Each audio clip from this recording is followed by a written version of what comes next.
Está no ar, abre aspas, o primeiro jornal multidigital do eixo SP-Rio. Abre aspas.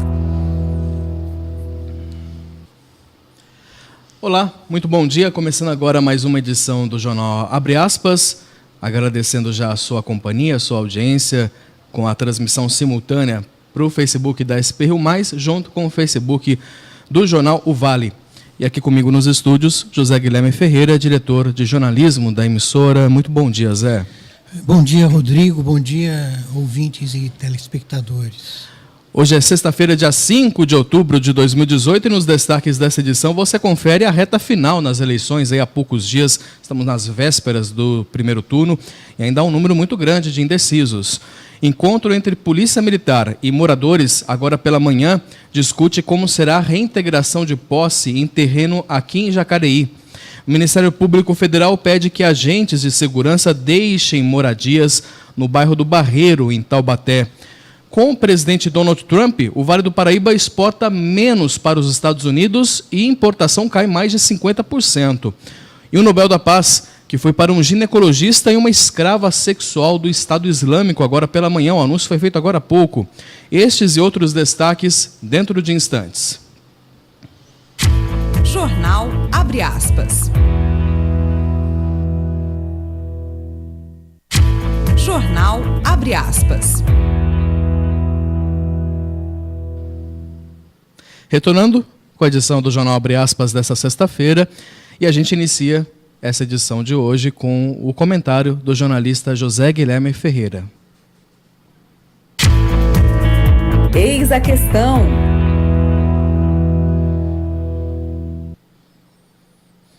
As eleições estão aí e tem muita gente que ainda não sabe em quem votar. Dúvidas maiores do que as verificadas na eleição passada de 2014. Se ainda há inquietação de uma parcela da sociedade em relação aos candidatos a presidente e governador, imagine como está a situação das escolhas para senador, deputado federal, estadual. Muita gente é capaz de votar baseada no santinho e num papelzinho achado no chão entre a sua casa e a zona eleitoral no dia da eleição. É importante não deixar essas decisões para a última hora. Preste muita atenção também nos votos para a Câmara dos Deputados, Senado e a Assembleia Legislativa do seu Estado. Esses votos são fundamentais. Dezenas de candidatos da nossa região foram entrevistados pela SP-Rio+, num trabalho jornalístico diferenciado. As ideias desses candidatos podem ser verificadas no nosso portal. Temos de lembrar que boa parte do trabalho legislativo inclui votações feitas de forma partidária. As determinações das lideranças podem estar alinhadas ou em confronto aos do Poder Executivo, governador e presidente da República. Vejam o poder do Parlamento Federal, por exemplo, que é capaz de destituir presidentes. Não podemos votar sem a devida atenção. Nessa eleição, pela primeira vez, o candidato precisa ter ao menos 10% do quociente eleitoral, o que evita o chamado efeito tiririca, que puxa candidatos sem nenhuma expressão eleitoral. O ideal, então, é escolher mesmo um candidato específico para que o seu partido de coração não perca a vaga. Uma norma que desestimula o voto em legenda. Escolham seus candidatos com coragem. O voto também pode ser estratégico para tentar salvar uma democracia cambaleante e constantemente ameaçada. Ontem tivemos um debate presidencial, o último debate nessa corrida eleitoral para o primeiro turno, com os candidatos a presidente pela TV Globo. E a gente espera realmente que com esse debate, depois de todos os outros debates anteriores, esse número de indecisos pelo menos diminua, que você consiga entender quais são as propostas, avaliar cada candidato. Durante o debate, teve a ausência do candidato Jair Bolsonaro e também do candidato Cabo Daciolo, do Patriota. Aliás, teve uma certa confusão ali, por conta de que, pelas regras, são 5 parlamentares que a legenda tem que ter para poder ter a opção de estar num debate, só que a Rede Globo ela informou que é um suplente, que não é, então, legitimamente um parlamentar ali, então, no caso, a Rede Globo optou em não convidar o Cabo Daciolo.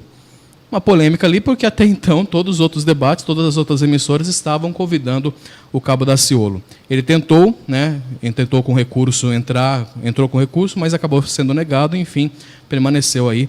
Talvez geraria mais memes, um pouquinho mais de diversão ali para o debate, mas enfim, acabou sendo um debate bem mais enfocado também em propostas, teve ataques aí a Bolsonaro e tudo mais, como consequentemente nos outros, mas foi focado também bastante em propostas. E enquanto o debate rolava, né, acontecia na Globo, nos primeiros 20 minutos a Record TV exibia, o Jornal da Record exibia uma entrevista exclusiva com o Jair Bolsonaro. Né, justamente eles colocaram essa entrevista no comecinho do debate da Globo, para casar com o horário. Mais uma polêmica. Exato, né? E aí teve aquela, acho que foram 20 minutos, se eu não me engano, de entrevista com o Jair Bolsonaro, o repórter foi até a casa dele e tudo mais, enfim. E também teve a live, né? O Jair Bolsonaro também se aproveita do Facebook, das redes sociais, para também transmitir as suas ideias, as suas propostas. Ele reuniu o Silas Malafaia, que, aliás, a bancada religiosa evangélica está apoiando ele, né? O Jair Bolsonaro, enfim.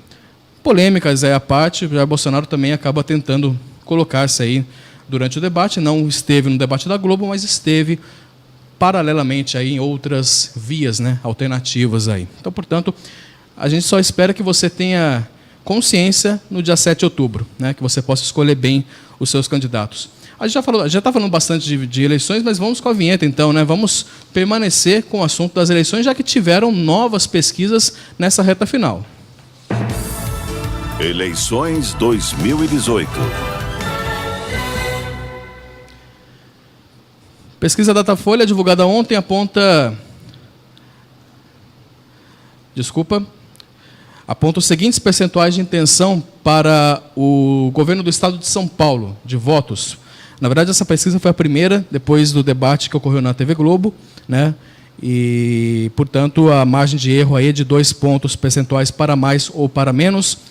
Vamos aos números, começando aí com João Dória com 26%, Paulo Scaff com 22%, Márcio França com 16%, Luiz Marinho com 6% e professor Elisete com 3%. Professor Cláudio Fernando tem 1%, Rogério Schecker do Novo 1% e Toninho Ferreira do PSTU 1%. Os brancos e nulos somam 11%, não sabem ou não responderam 8%. Datafolha também mediu a taxa de rejeição, em que o eleitor deve dizer em qual dos candidatos não votaria de jeito nenhum. João Dória possui 38% de rejeição, Paulo Scaff 29%, Luiz Marinho tem 26% e Márcio França tem 17%. E também o Datafolha apresentou cenários para o segundo turno, com os 4 primeiros colocados na pesquisa. Vamos então a esses números. No primeiro embate entre Paulo Scaff e João Dória, Paulo Scaff leva melhor, com 42%, João Dória tem 38%. Entre João Dória e Márcio França, ambos ficam empatados em 41%. Aliás, no detalhe, brancos e nulos 15% e não sabem ou não responderam 4%. E no embate entre Paulo Scaff e Márcio França, Paulo Scaff teria 44% e Márcio França 36%. Brancos e nulos 15% e não sabem ou não responderam 5%. Datafolha também divulgou ontem a pesquisa para a corrida presidencial, né, e a margem de erro é de 2 pontos percentuais para mais ou para menos. Jair Bolsonaro, do PSL, tinha 22% em agosto. Ficou com 32% no dia 2 de outubro e agora tem 35%. Fernando Haddad, do PT, tinha 4%. Subiu para 21% e agora está com 22%. Ciro Gomes, do PDT, tinha 10%. Ficou com 11% e manteve o índice. Geraldo Alckmin, do PSDB, tinha 9%, depois 9% e agora tem 8%. Marina Silva, da Rede, estava com 16%, caiu para 4% e manteve 4%. João Amoedo, do Novo, tinha 2%, passou para 3% e continua com 3%. Álvaro Dias, do Podemos, tinha 4%, depois 2% e agora tem 2%. Henrique Meirelles, do MDB, também tinha 2%, se manteve com 2% e continua com o mesmo índice. Cabo Daciolo, do Patriota, tinha 1%, em seguida 2% e está com 1%. Guilherme Boulos, do PSOL, também estava com 1%, em seguida 0% e agora está com 0%. Vera Lúcia, do PSTU, tinha 1%, depois 0% e agora 0%. João Goulart Filho, do PPL, tinha 1%, depois 0% e continua com 0%. José Maria Emael, do Democracia Cristã, não pontuou em nenhuma das pesquisas. Os eleitores que declararam votar nulo, em branco ou em nenhum dos nomes somavam 22%, depois 8% e agora 6%. Em agosto, 6% dos entrevistados disseram não saberem quem votar, depois 5% e agora 5% também. Rodrigo, o cenário político é um cenário sempre de traições, né? Tem muita traição, né? Porque a gente vê agora o candidato Paulo Scaff já defendendo, já caindo no barco do Bolsonaro, né? Ontem ele deu a dica. E mesmo o Dória tem feito o seu discurso, né, alinhado às questões levantadas por Bolsonaro. Então, quer dizer, é uma traição ao candidato Geraldo Alckmin e ao candidato Henrique Meirelles. Pois é. Aliás, nos debates, o candidato Rodrigo Tavares, que é do Bolsonaro, né, ele sempre fala... Os outros candidatos sempre falam dos presidenciáveis, né? Até tem o Marcelo Cândido falava do Ciro Gomes, Rodrigo Tavares também comentou sobre Jair Bolsonaro. E o João Dória, ele nunca comenta, ele nunca fala o nome de Geraldo Alckmin. Quer dizer, ele fala, claro, se alguém pergunta para ele qual é o seu candidato à presidência, é lógico que ele vai falar Geraldo Alckmin, mas por livre e espontânea vontade ele não cita o Geraldo Alckmin. Parece que ele tenta se distanciar. E no último debate ele usou o candidato do PSL como escada, né? Tanto que toda oportunidade ele o convidava para o debate.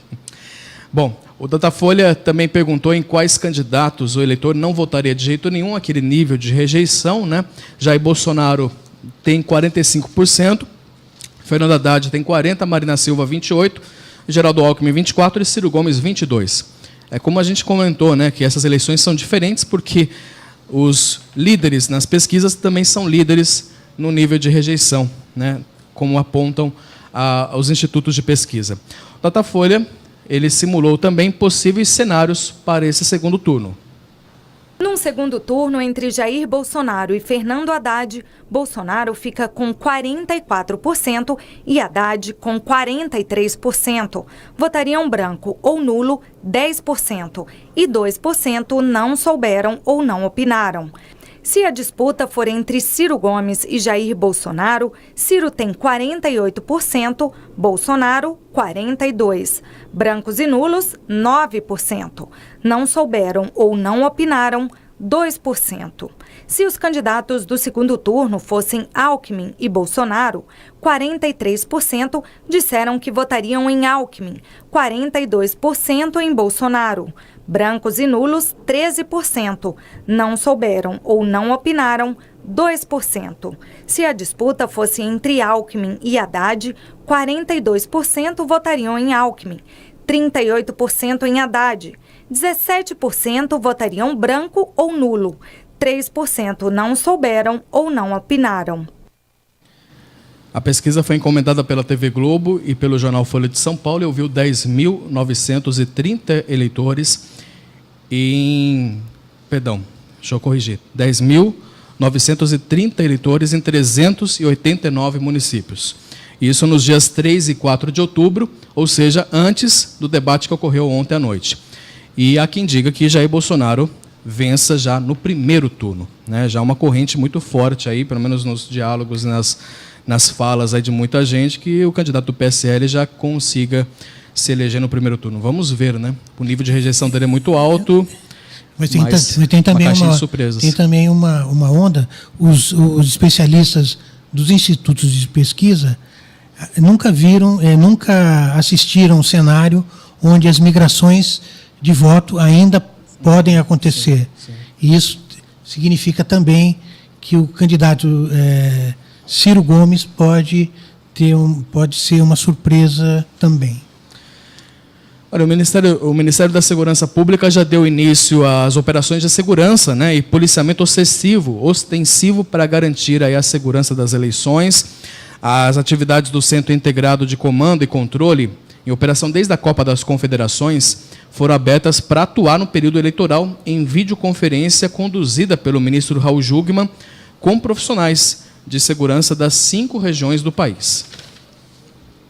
As telas do Centro Integrado mostram gráficos e dados atualizados em tempo real, com informações sobre crimes eleitorais, manifestações populares e outras ocorrências. Os dados em nível nacional e por unidade da federação vão orientar a atuação dos órgãos de segurança durante as eleições deste ano, com foco no policiamento ostensivo e de trânsito. Um efetivo de 280 mil homens e mulheres para assegurar que os mais de 146 milhões de brasileiros que irão votar em 5.570 municípios e mais de 83 mil localidades tenham o seu direito de escolher os nossos futuros dirigentes, presidentes da República, governadores e Congresso Nacional, devidamente respeitados e em tranquilidade. Os trabalhos aqui no centro começaram hoje e vão seguir 24 horas por dia até a próxima segunda-feira, para acompanhar a distribuição das urnas nos locais de votação e a segurança no recolhimento, contagem e divulgação dos resultados. O mesmo ciclo de trabalho vai se repetir no segundo turno das eleições. Do lado de fora do Centro Integrado, a logística de transporte das urnas será realizada pelas Forças Armadas. Além disso, o Ministério da Segurança Pública destacou 4.000 policiais federais para prestarem apoio à Justiça Eleitoral durante o fim de semana. A Polícia Rodoviária Federal vai contar com 2.000 policiais por dia para prevenir o transporte ilegal de eleitores e escoltar autoridades e urnas. 1.500 integrantes da Força Nacional de Segurança Pública vão atuar em todas as regiões do país, especialmente em apoio a outros órgãos federais e estaduais. E neste domingo, em parceria com o Jornal O Vale, teremos uma cobertura especial das eleições, trazendo como grande destaque o voto aqui na nossa região.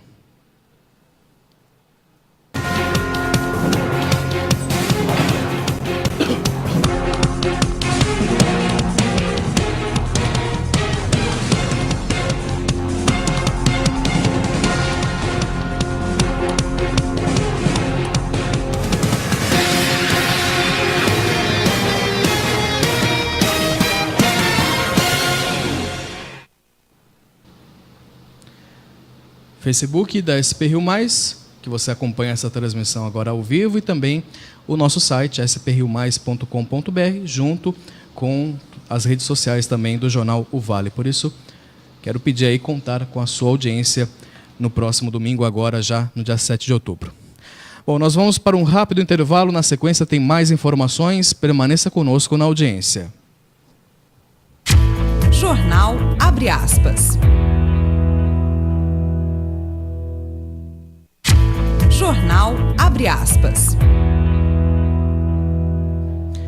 Abre aspas, retornando aqui nesta sexta-feira, agradecendo mais uma vez a sua audiência, você que nos acompanha ao vivo, sempre a partir das 9 horas da manhã, pelo Facebook da SP Rio Mais e também pelo Facebook do Jornal O Vale. Lembrando que depois esse conteúdo fica disponível no nosso site spriomais.com.br.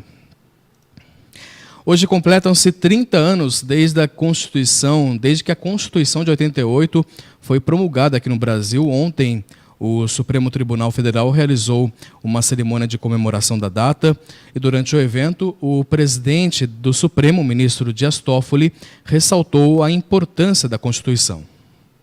Nenhum outro ator constitucional é mais efetivo na progressiva concretização do texto magno do que o próprio cidadão, do que o próprio povo. Aquele a que se destina, ao fim e ao cabo, a Constituição. É essa percepção que deve conduzir seu intérprete na constante evolução de sua aplicação, de modo a assegurar que as conquistas até aqui obtidas sempre vigorem O evento teve a participação do presidente Michel Temer. Aliás, pelo menos 2 candidatos à presidência já se pronunciaram aí, falando que devem mudar a Constituição Federal, e o Michel Temer aproveitou o evento para passar um recado. Ele afirmou que a necessidade de revisar a Constituição é uma espécie de compulsão politicamente perversa.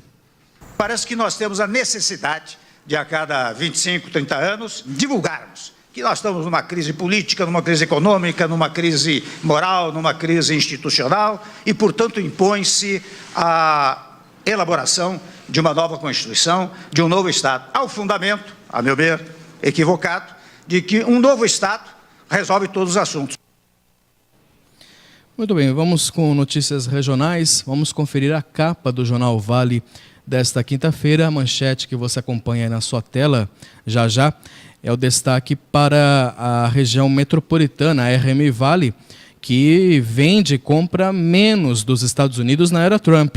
Falando justamente sobre o volume, de negócios entre o Vale do Paraíba e as empresas dos Estados Unidos, que tiveram redução após Donald Trump assumir a presidência. E justamente esse destaque que o Jornal Vale traz em sua capa na edição de hoje, é o destaque que traz o editor de economias do Jornal Vale, Xandu Alves. Por isso nós vamos direto para a redação do Jornal Vale, falar diretamente aí com o Xandu. Muito bom dia, Xandu. Olá pessoal, o jornal abre aspas. Com Trump, Vale exporta menos para Estados Unidos e importação cai 52,6%. A gestão do republicano Donald Trump à frente do governo dos Estados Unidos prejudicou a relação comercial com o Vale do Paraíba. Em 21 meses do mandato do republicano, de janeiro de 2017 a setembro deste ano, a RM Vale vendeu menos produtos para os norte-americanos comparado ao volume exportado no período anterior, também com 21 meses, de abril de 2015 a dezembro de 2016. Na era Trump, as empresas americanas compraram 4,3 bilhões de dólares em produtos e serviços feitos no Vale do Paraíba.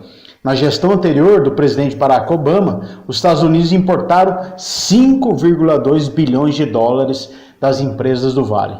Ou seja, a política protecionista de Trump significou uma queda de 17,25% nas exportações da RM Vale para os Estados Unidos.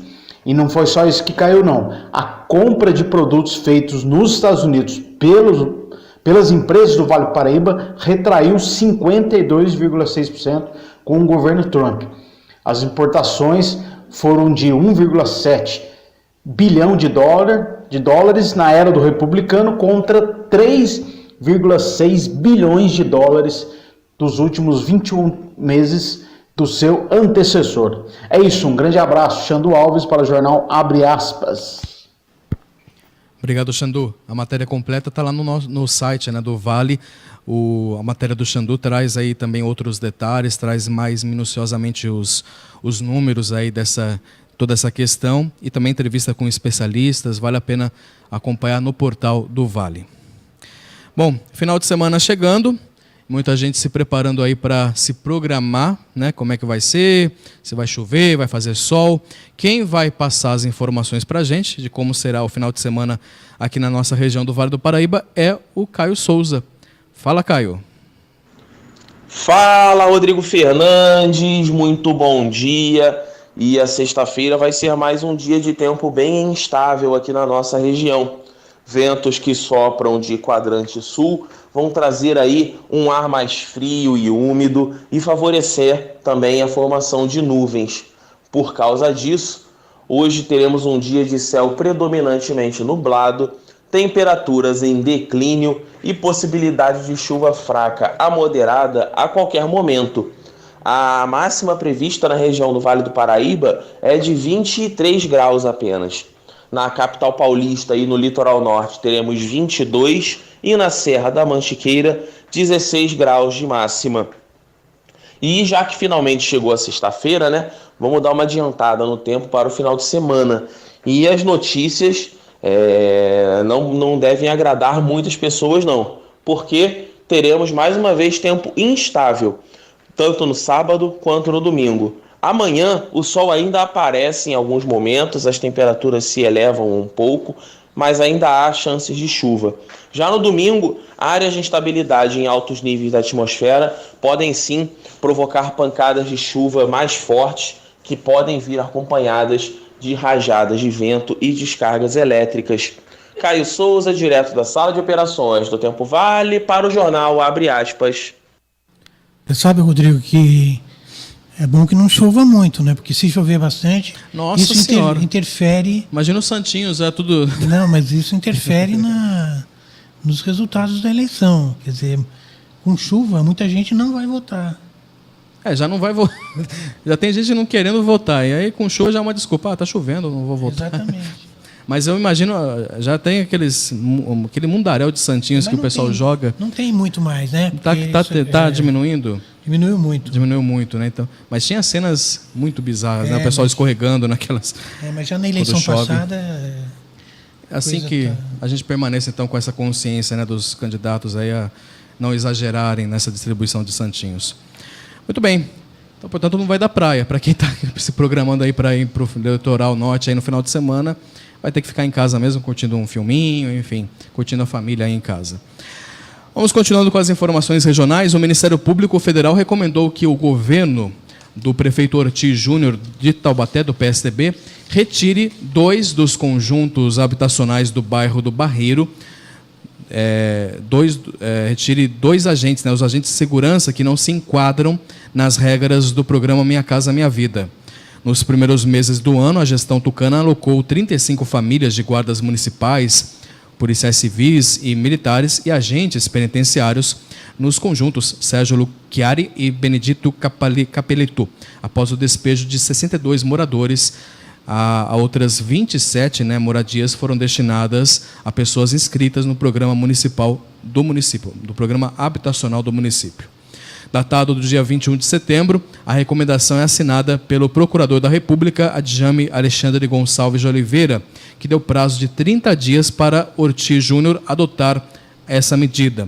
O governo do prefeito de Taubaté diz que irá analisar essa recomendação do procurador. A Câmara de São José dos Campos deu início ontem ao trâmite legal da Lei Orçamentária Anual, a LOA, para o exercício de 2019. O orçamento estimado pelo prefeito Felício Ramute, do PSDB, em mais de 3 bilhões de reais para o ano que vem, precisa ser aprovado pelos parlamentares até o final do ano. O valor é 17% maior do que o total para este ano, que foi definido em 2,639, 2 bilhões 639 milhões de reais. Ontem, em sessão, o processo foi incluído em rito ordinário para que os prazos pudessem ser definidos. Dessa forma, os parlamentares têm até o dia 17 desse mês para apresentar emendas ao projeto do Executivo e os relatores das comissões de Justiça e Economia têm até o dia 5 de novembro para o término dos pareceres oficiais. O encontro na manhã de hoje entre a Polícia Militar, representantes de órgãos públicos envolvidos no caso e moradores da ocupação apelidada de Novo Pinheirinho, em Jacareí, deve começar a traçar os rumos da reintegração de posse. A reunião solicitada pela Polícia Militar será feita no 41º Batalhão da PM, onde os oficiais devem começar a apresentar procedimentos e propostas aos envolvidos antes do cumprimento da decisão judicial. 5 moradores da ocupação devem comparecer a essa reunião com propostas que ainda serão definidas com o advogado que defende as famílias. Órgãos como a Defensoria, o Ministério Público e o Conselho Tutelar também devem integrar o encontro. A reintegração de posse foi ordenada pela Justiça no dia 26 de setembro, 8 meses após o pedido feito pela empresa Ricardo Empreendimentos Imobiliários, que detém o terreno, eles detêm o terreno desde 1983. O prazo para que os moradores deixassem o local de forma voluntária foi vencido no dia 25 de setembro, um dia após os moradores se reunirem com representantes do Estado, dos poderes executivo, legislativo e também lá de Jacareí, em encontro que deixou acordado que o governo paulista deve cadastrar as famílias sem teto no programa habitacional Parceria com Entidades, vinculado à CDHU. Até o momento, as defesas realizadas pelos advogados das famílias após a ordem de reintegração de posse não mudaram a decisão judicial. O Santuário Nacional de Aparecida recebe hoje os restos mortais do terceiro arcebispo de Aparecida, Dom Aloysio Loscheider. O cardeal emérito morreu em 2007, aos 83 anos, e estava sepultado em Imigrante, cidade lá do Mato Grosso do Sul. Ele atuou na Basílica até 2004.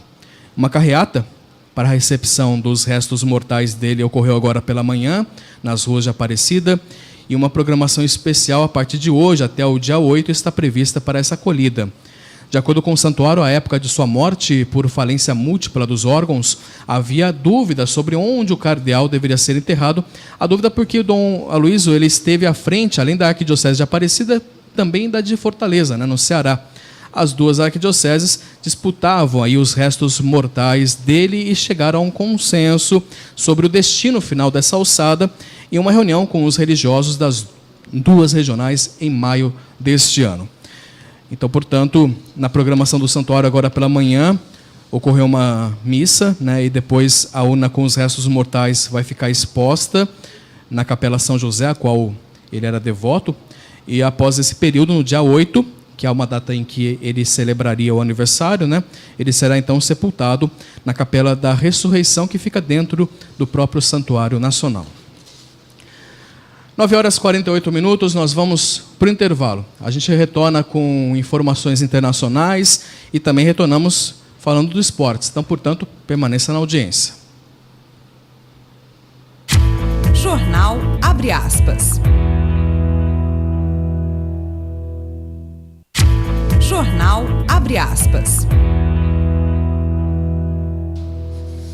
Retornando com o Jornal Abre Aspas, na edição desta sexta-feira, e com as informações internacionais, agora pela manhã, foi anunciado o vencedor do Nobel da Paz, que foi para duas pessoas.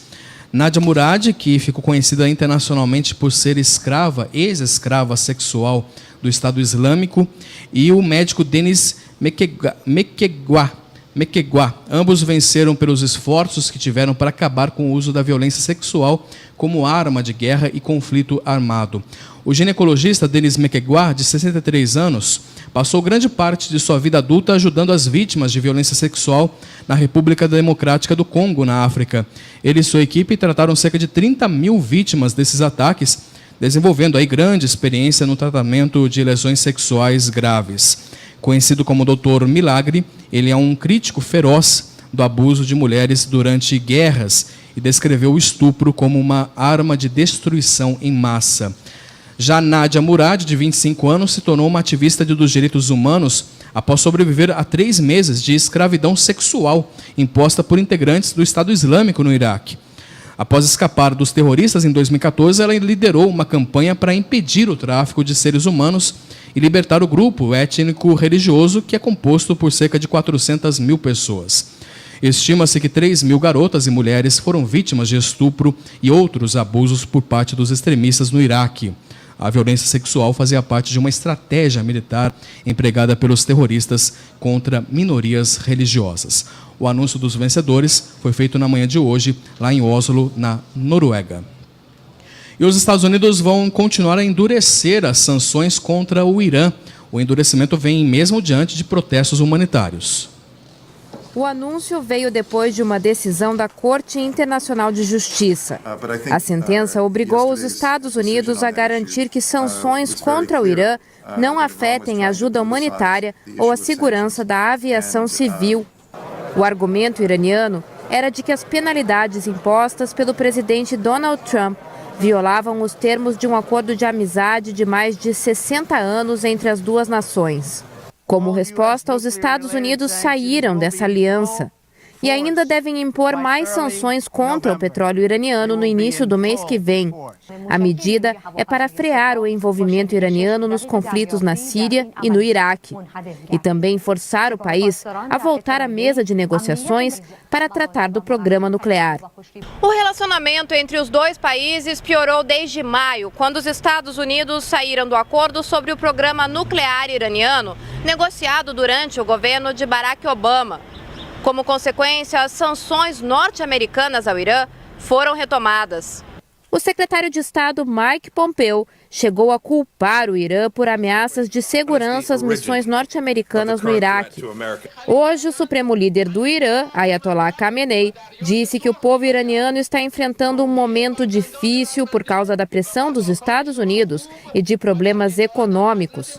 E acrescentou: os iranianos vão superar as sanções.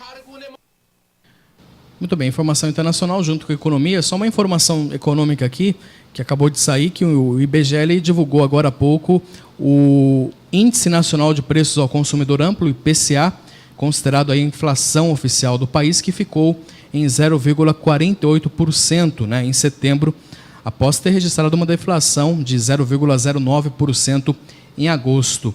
Esse resultado é o maior para o mês de setembro desde 2015, quando o IPCA ficou em 0,54% e foi puxado pela alta dos preços de transportes e combustíveis.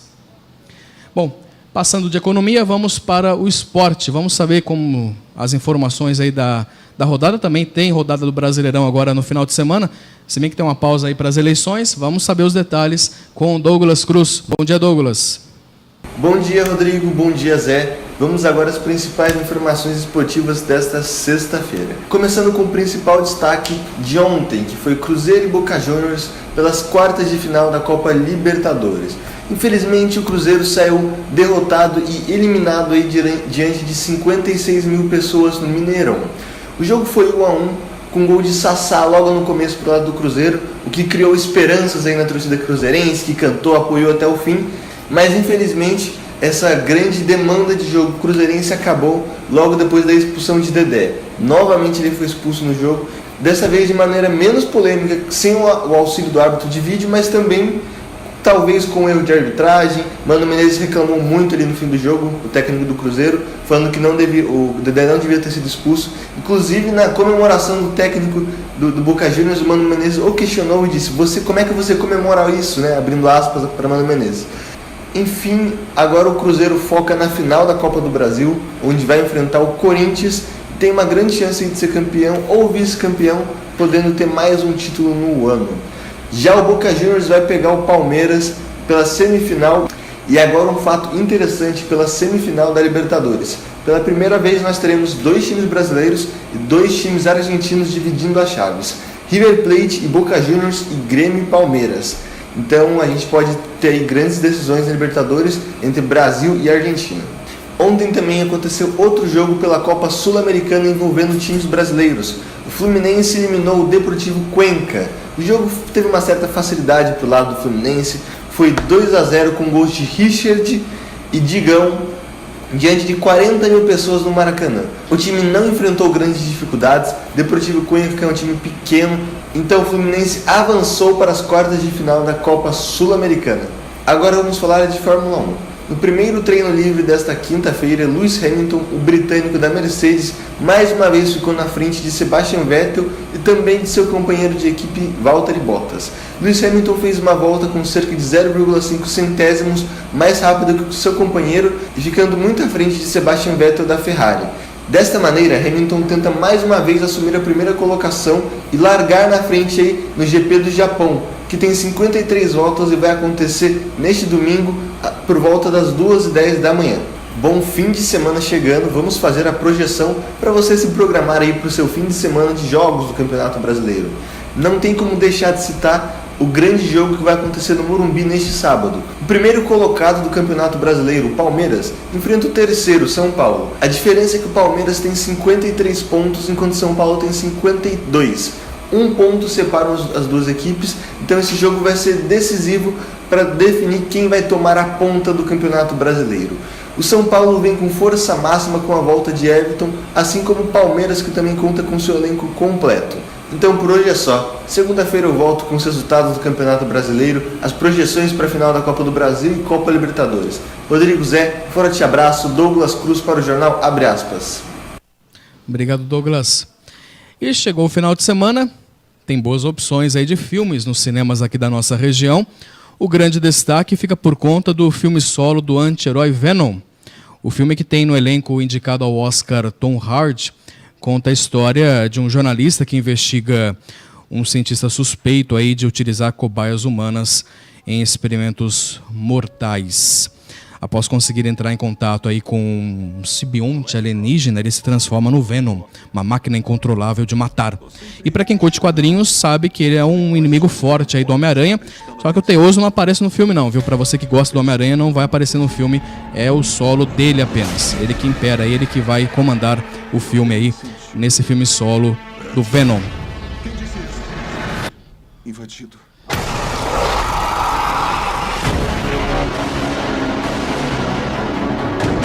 Olhem para o mundo. Além de Venom, ainda estão em cartaz o terror A Freira. A Freira, eu falei, é meio inglês. A Freira. E a animação Pé Pequeno. Então, ou seja, tem diversão para todas as idades, para todos os gostos. Ainda mais com o Caio Souza falando que vai chover. Né? Nada melhor do que pegar um cineminha ou ficar na Netflix, né? Um filminho aí em casa, enfim. E lembrando, né? Mesmo com chuva, vá votar, viu? É importante você exercer o seu papel de cidadão, né? E votar. Mesmo que tá difícil escolher, tá difícil de escolher sim, candidatos bons. A gente tá quase escolhendo o pior dos piores, né? Ah, o menos pior é aquele ali. Então, mas vá votar, vai exercer né, vai ser a sua obrigação, mas também um ato de cidadão aí para depois não reclamar, né? Se não votar, depois não tem como reclamar dos que foram eleitos. Exigir dos que foram eleitos mudanças. É isso, Zé. E lembrando que a gente vai ter a cobertura, né, das eleições em parceria com o Jornal Vale. E já falando aí que aqui na SP Rio Mais a gente vai acompanhar os votos aqui na nossa região, acompanhar também o desempenho dos candidatos aqui da região, né? Uma cobertura bem interessante, bem completa, que a gente quer a sua audiência. É isso aí. Aguardamos vocês. sprriomais.com.br e no Facebook da SP Rio Mais, junto com o Facebook do Jornal Vale. Agradeço a sua audiência, muito obrigado. A gente retorna no domingo, nas eleições, e o Jornal Abre Aspas tem um especial no domingo e também retorna na segunda-feira com mais informações do Brasil, do mundo, da nossa região. Um ótimo final de semana para você, uma ótima sexta-feira. Até mais.